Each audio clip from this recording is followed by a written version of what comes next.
क्या आपका beauty parlour घर पे है और वो कुछ खास नहीं चल रहा? तो ये वीडियो आपको ज़रूर देखना चाहिए। मेरा नाम है सहबा और आपका बहुत बहुत स्वागत है मेरे चैनल पे, जहाँ मिलती है आपको हिम्मत, हौसला और पैदा होता है यकीन। बस हमें थोड़ी सी हिम्मत दिखानी है। अपने आप को खुश करिए और अपनी डेली लाइफ रूटीन में आपको निकालिए। अगर आपके घर के पार्लर में काम नहीं बढ़ रहा या आप ज़्यादा कमाई नहीं कर पा रहे हो, तो आपको कुछ बदलाव करने की ज़रूरत है। और आज जो मैं आपको 3 बदलाव बताने जा रही हूँ, ये डेफिनेटली आपके सैलून को ग्रो होने में हेल्प करेंगे। सबसे पहले तो आपको खुद से एक क्वेश्चन पूछना है और एक बात को आज ही तय कर लेना है कि आप हेयर, मेकअप, स्किन में से किस काम में एक्सपर्ट हो। आपको क्या लगता है कि आप किस काम में आपका हाथ सबसे अच्छा है?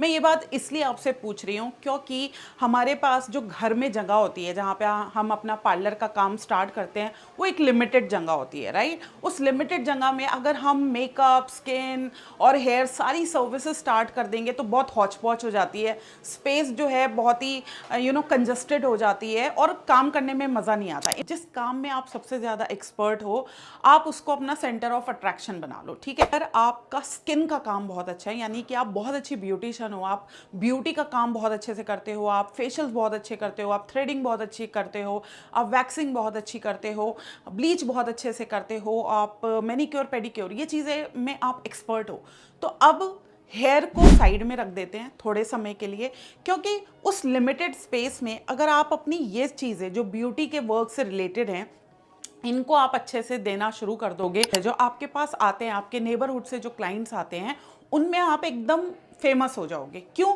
क्योंकि उस काम पे आपकी पकड़ है। सो कभी कभी जो है आप मेकअप कर सकते हो, ऐसा नहीं है कि आपको मेकअप बिल्कुल नहीं करना है। जब सीज़न होगा तो फॉर श्योर आप मेकअप करिए। सो बेसिकली इस चेंज को करके आपको फ़ायदा ये होगा कि अगर आप अपनी स्ट्रेंथ को जानोगे, एक चीज़ पे फोकस करोगे, तो उस काम की वजह से आप अपने नेबरहुड में फेमस हो जाओगे और उस पर्टिकुलर सर्विस को कराने के लिए क्लाइंट्स आपके पास आएंगे, because they know that you are expert in beauty services. दूसरा बदलाव जो आपको अपने पार्लर में लेके आना है, आपको कुछ एस्थेटिक्स को मेंटेन करना है अपने पार्लर में। एस्थेटिक्स मतलब कुछ प्रोफेशनलिज्म ज़रूर होना चाहिए। अगर वो प्रोफेशनलिज्म पार्लर में नहीं दिखाई देगा तो क्लाइंट जो है प्रोफेशनल सैलून्स की तरफ भागना शुरू कर देंगे। तो अगर आप चाहते हो आपके नेबरहुड के सारे जो क्लाइंट्स हैं वो आपके पार्लर में आए, तो कुछ तो आपको भी फॉलो करना पड़ेगा। और मैं बहुत छोटी छोटी सी चीज़ें बताऊंगी जिनको फॉर श्योर आप कर सकते हो, उसमें कोई एक्स्ट्रा खर्चा भी नहीं होगा।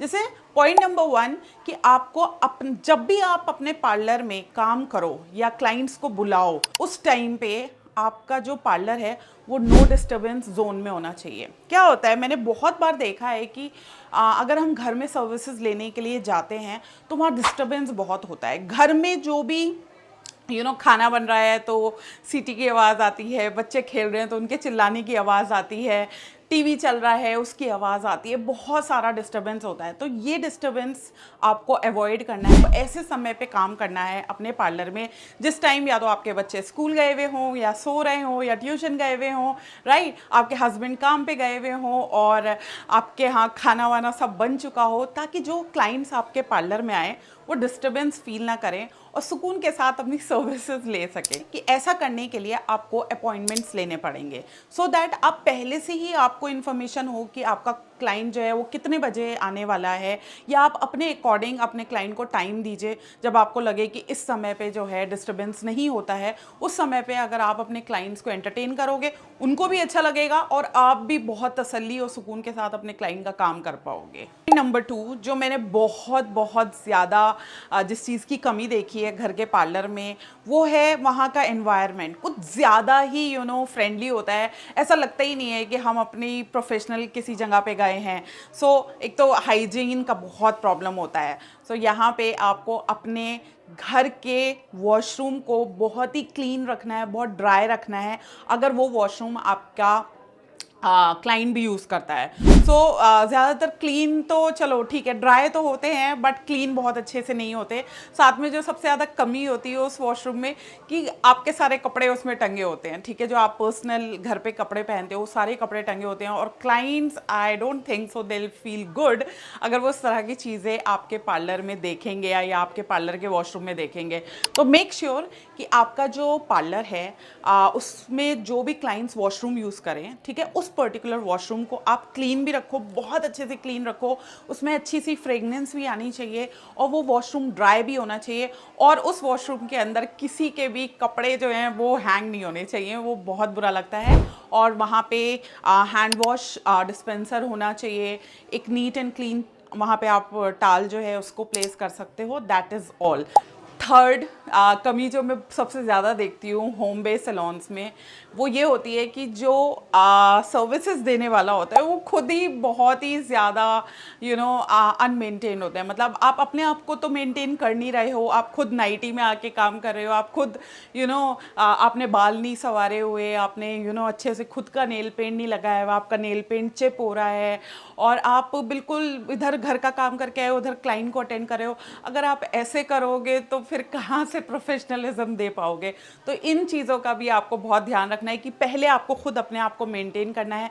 जैसे ही आप अपने घर के पार्लर में भी एंट्री करो तो प्लीज़ ऐसा आपका गेटअप होना चाहिए जो प्रेजेंटेबल लगे।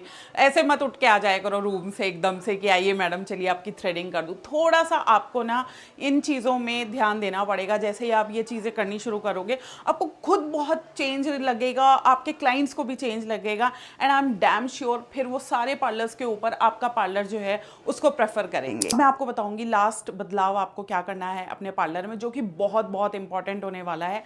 वो है कि आपको अपने पार्लर में पैकेजेस इंट्रोड्यूस करने चाहिए सो दैट आप ज़्यादा से ज़्यादा कस्टमर्स को रिटेन कर पाओ, यानी कि बंडल पैकेजेस दो। सो बेसिकली बंडल पैकेजेस में या तो आप 5+1 कर सकते हो या 6+1 कर सकते हो, यानी कि 5 सर्विसेज के साथ कोई भी एक सर्विस फ्री दे दो या 6 सर्विसेज के साथ आप एक सर्विस फ्री दे दो। तो आप कोई भी एक सर्विस, फॉर एग्जांपल 5 फेशियल के साथ आपने एक फेशियल फ्री कर दिया, या 5 थ्रेडिंग के साथ आपने एक थ्रेडिंग फ्री कर दी, या आपने 5 वैक्स के साथ एक वैक्स फ्री कर दिया। ऐसे भी बना सकते हो। दूसरा तरीका ये है कि आप एक मिक्स्ड पैकेज बना सकते हो, मिक्स्ड सर्विसेज का एक पैकेज बना सकते हो जिसमें आप threading, waxing, manicure, pedicure, bleach, facial सब कुछ जो है वो बना दो। और ऐसे पैकेजेस आप 3-3 महीने के निकाल सकते हो, ठीक है। सो आप ऐसा पैकेज निकालो कि 3 थ्रेडिंग, 3 फेशियल, 3 वैक्स, 3 ब्लीचेस, इस तरह का कोई पैकेज निकाला 3 महीने का और उसका कॉस्ट निकाल दिया थोड़ा कम करके।